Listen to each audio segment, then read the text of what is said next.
because of that shared vision, they have grown Asia's most successful economy.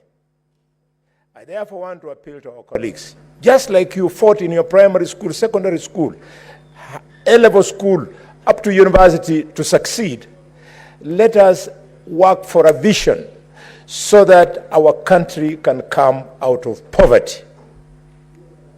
Mr. Speaker, this requires dedication, commitment, and a desire, Mr. Speaker, to live in the midst of success.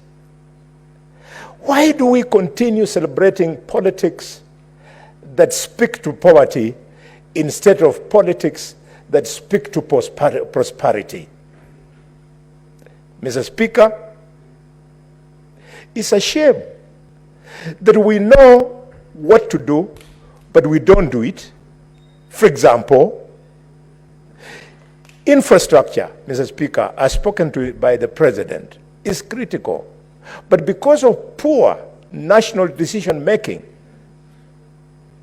the infrastructure that can spur the economy is not given priority. For example, if we must dual roads in Kenya, the first road to dual is from Mombasa to Nairobi, followed by the road from Nairobi to Malaba border. Why? Because the gateway into our economy is Mombasa, and the exit from our economy to the biggest market to our country, Uganda, is through Malaba border. Why have we not dual those roads? Instead, we have chosen to dual the road, very important, to Central Province, not because of its economic significance, but it's because of its political significance, Mr. Speaker. Mr. Speaker, we need a paradigm shift whereby we think Kenyan. And I want to call upon leaders from Central Province not to succumb to the pressure from a few, very few misguided leaders who some of us don't even know where they came from, who are busy trying to radicalize on tribal lines a region so critical to this country, so that, Mr. Speaker, they can have an opportunity of saying, having supported him, and now that we are talking about withdrawing the support, the country is failing. That is not the way to think.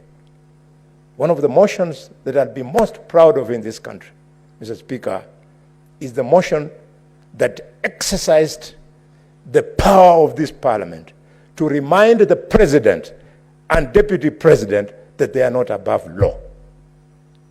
This is the route to go. And I look at young members of parliament from Mount Kenya region, with due respect, shy and keep quiet, that if they take on the so-called, the big man, so-called big man of the region, they jeopardize themselves. It is not true.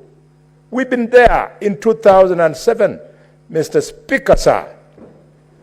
The country was mobilized against the communities of Mount Kenya. And Soita Shtanda and I, we refused.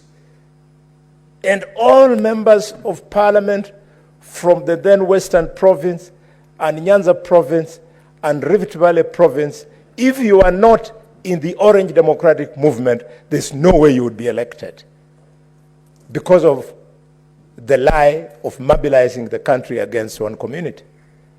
We stood against that, Mr. Speaker, Soita Shtanda and I, and we won the election. Despite that, I therefore want to encourage young members of parliament from Mount Kenya to ignore the threats that are meant to make you fear to embrace nationalism instead of regionalism. Mr. Speaker, having said that, allow me to speak to the agriculture sector in this speech. The President said quite a number of things, but I want to speak to sugar and coffee. Mr. Speaker, for the first time in the history of this country, we have now produced surplus sugar. I am a farmer of sugarcane, and I can assure you the reason was only one thing. subsidized fertilizer.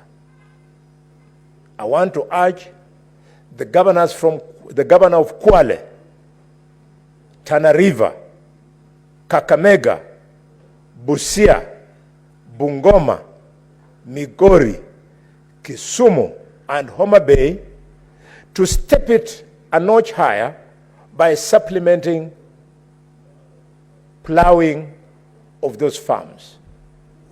If the young president in West Africa was able to buy tractors, I don't see anything stopping our governors from